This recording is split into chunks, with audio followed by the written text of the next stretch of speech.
It's Xavier, and by the end of this episode you are going to absolutely love broadleaf evergreens, especially this Elaeagnus, which up till now everyone has ignored. They are brilliant, but you'll have to watch to find out just how brilliant.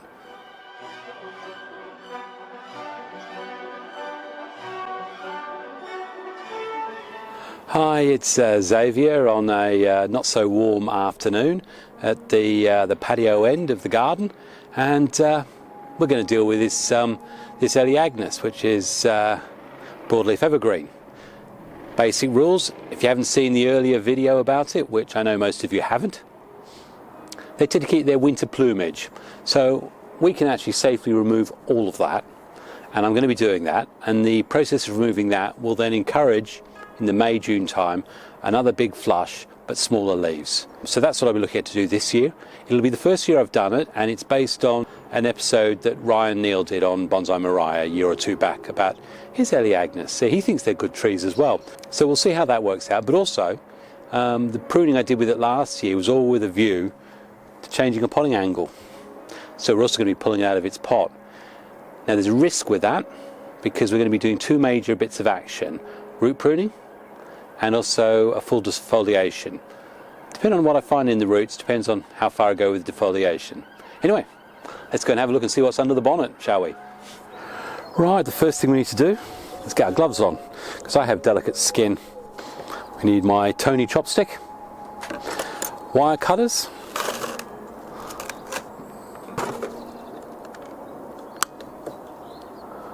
now my worry is that there's a great big heavy root there, and I need to have lots of roots in there to allow me to do that.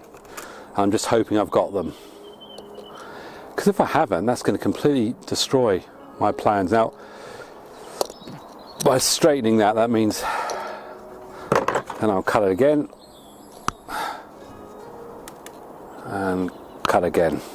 Hopefully it'll come out all right. But of course what we've also got here is what we call a pot belly. This pot belly, the problem is going to be is getting it out, I have no doubt. It's definitely in there, wedged in there tight. What we're going to do is use my specifically designed European Kama. And the highlight is you're not supposed to actually be cutting, but just, I don't know, pushing maybe. What I want to do is free up. Now, this would also count as one of the other times for doing a repot, and if you've watched Yele's brilliant video about repots, you'll know that there's three occasions. One, change a pot. Two, change a potting angle or style. This is fitting into that category. Three, where there's a percolation issue. This certainly had no problem with percolation, although with all this moss on it, it's looking a little dry under there, so there could well be a percolation issue as well. It's also been in this pot for 3 years. Okay, oh, movement. That's coming out.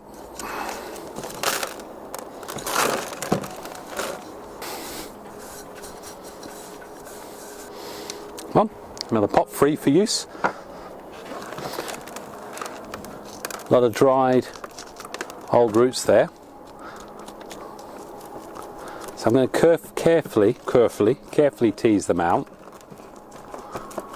because what I don't know is how brittle they are. I have this feeling they're going to quite happily break on me. So now this is, say, Elaeagnus, and it's spelled with two A's, A-E-A, broadleaf evergreen. Easy to get at your plants at your garden centres, and it puts out loads of growth, and you saw that from last year's video. And as I say, their cycle is probably a month later in terms of this will be wanting to put out new growth in another month or two. Got some roots definitely there, that's alright. Now obviously what I'm looking at is the ability to change this angle, and it's this bulb here I'm worried about. Now as I say, if in the end I end up taking off lots of roots, well actually if I take off lots of roots I'll certainly cut back. Oh, I think I'm in for a penny, in for a pound on this one, to be honest. Having a look at this, it's actually got quite a nice base on it. And for the repot, I can definitely do that. There's enough roots here there. Now, going back to whether it needed repot, what I did find is a lot of the roots underneath the nebari, which is under there, I think it's called the sheen, very, very dry. So nothing was actually getting through. And when I look at the top of this, it's actually a plate. It's almost a plate of roots. It's the sort of thing that you love to see on a trident maple. So really, really good base for a nebari, but not good if you're trying to get water through. So what we'll do is we'll just clean up this a little bit. That's a lovely base on it.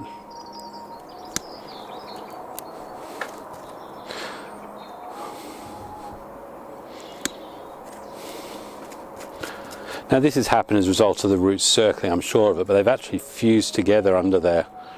Really nice. Certainly I'll be able to work with that. There's not, I mean, there's not masses of roots. I thought there might be. I suppose the thing is, this is the first time I've worked on the roots for this Elaeagnus.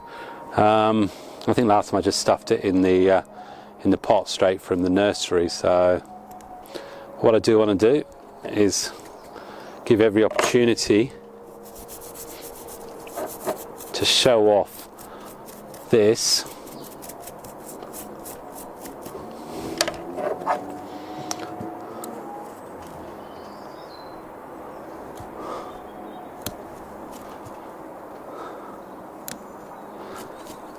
I've got something there.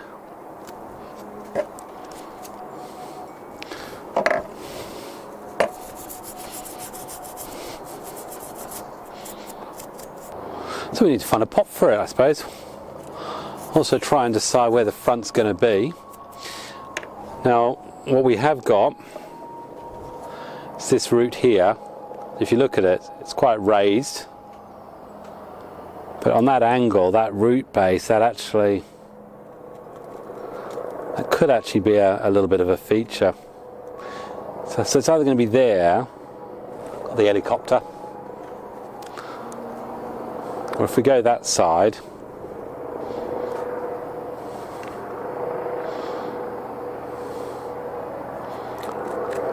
I suppose, oh, got to get rid of that. The good thing is that if I'm going for a rectangular pot, I'll have either option open to me anyway. Okay. Oh, I have a funny feeling there's been an accident on the motorway on the A1 because we've got the police helicopter hanging over. So unless they're trying to do me for offences against Evergreen Bonsai, I'll say a little prayer for what's gone on there. Okay, the helicopter might be a bit noisy, but let's find a pot. Okay, I had hoped that the helicopter would have gone by now, but I've waited half an hour and I need to get this thing in a pot. So, I apologise now for the noise. Oh, it's terrible. Oh, that's typical. Just as I say I'm going to give it half an hour, it goes away for an hour. So we better be quick, because I have a feeling it shall be back. Dawn Isaac, it's a dark, quite bluey, well, it's a very dark pot. And I've always said to people, I'm never that good at putting colours and that with trees or colours with my clothing. So some people out there are probably going, no, you need to be a light pot. You know, the option was for it to go back in that, but there's no tie downs on that.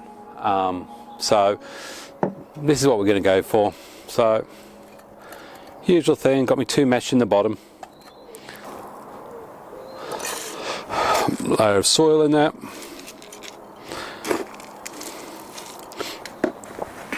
Now, I'll be banking it up.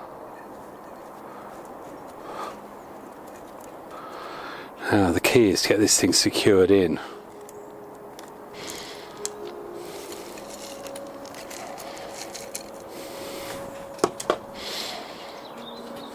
Okay. Okay, now you're gonna watch me do a bit of clumsy tying down.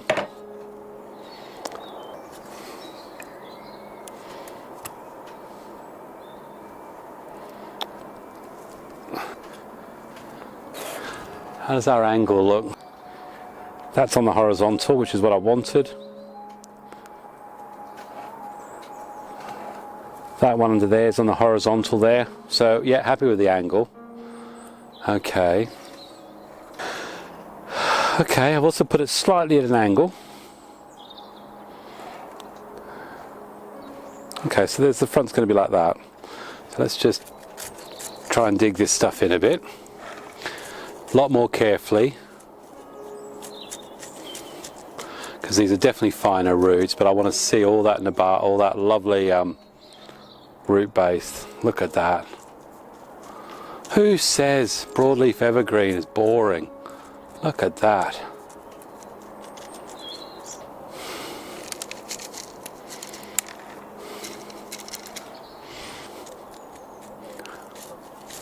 Lovely base, lovely, lovely nebari.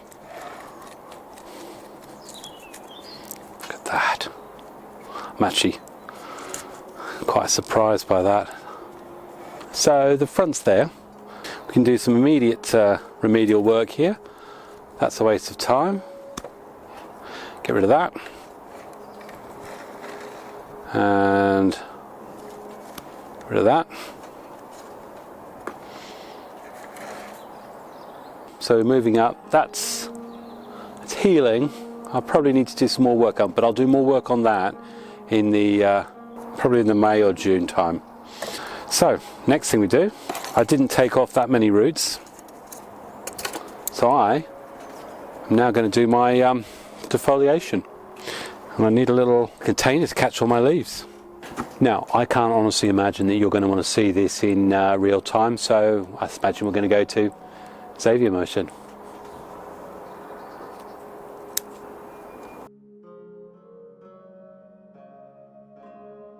In fact, before we go any further, that's to prove I did that those prunings in sort of June time last year, and just underneath it there's a little one there.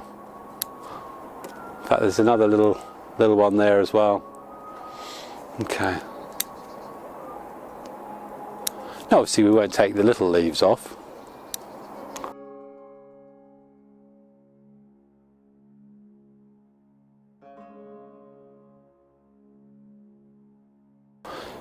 In fact, you don't want to see that in Xavier motion either. I'll come back to you when it's all off.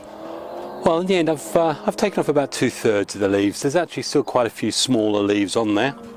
So we've left those, but how can you not like that? How can't you like that? Look at that. Even with that on. Really, really nice. Now obviously that's pretty ugly, but that'll clean up over time. Now what we need to do is decide. That could be quite a nice, actually. That's quite a nice front, isn't it? Yeah. Except you can see an inverse there. But anyway, right, let's do a bit of sorting out, shall we? Again, if we've got the front there, got two branches here, what we really want to do, let's get rid of this. Ooh, we've got parallels. So if we do parallels, we have to do that. So you've got that there. We probably don't want that. We've got cut leaves there and there, so I don't want that growing there. So I'm hopefully getting a shoot from there. I'll wait and see how it responds, and hopefully I'll get a bud from there. We've got upward growth there. Don't want that. Here. Certainly don't want it going out that far. Here I've got something underneath there and there, which means this top one isn't really needed. Here, don't want that. Stubs there. Interesting thing happens here. We get this comes out lower. So what would be nice is if something comes out there. This one's actually coming out from the same junction as here, so we don't want that. Don't want that cause inverse swelling. And I'm just shortening this right back.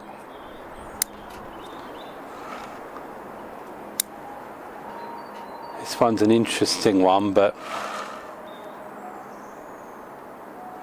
far too long. And if we get something coming out of there, that's fine. And by the principle is it's a clip and grow. This branch isn't quite... Still got the wire scars. I forgot I left the wires on this. I'm wondering... That's actually come back up. So if that was the front... I think that was the original intention. That was going to be the front, and then that was supposed to have dropped right down. I'm going to put some more wire back on that.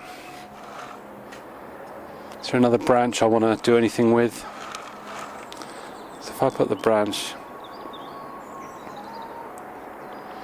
No, all the other ones, apart from that one. Okay. I need to be pulling that.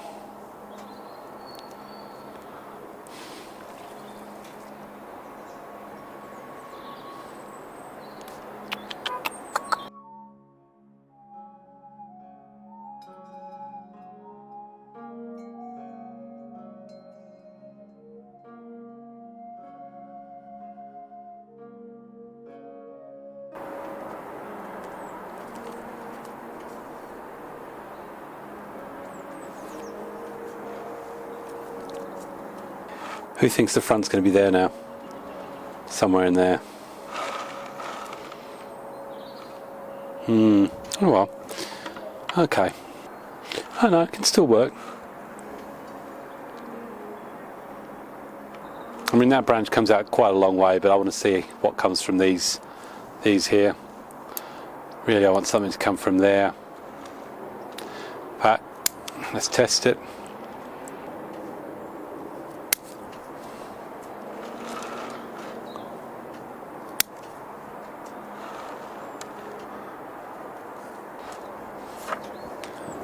I'm really liking this.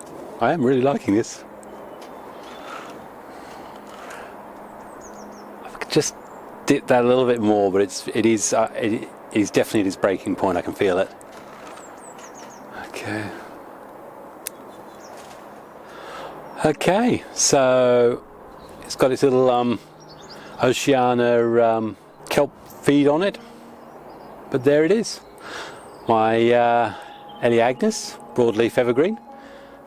In the end, partial defoliation because those other leaves are small enough, and because I did some roots, so I took a little bit more of a careful approach to it. A little bit of wiring on it, which I'll have to watch. Can't do a lot about the inverse taper at the bottom, but the whole idea is that you get impressed by that tree. So I think as nursery stock, I bought it for $5.99. 3 or 4 years ago. Obviously it's a Dawn Isaac ceramic. I think I paid $25 for that. Beautiful pot, beautiful. So we'll give it a spin. The base, the nebari base on that is just incredible. Perhaps I'm getting a bit too excited about it.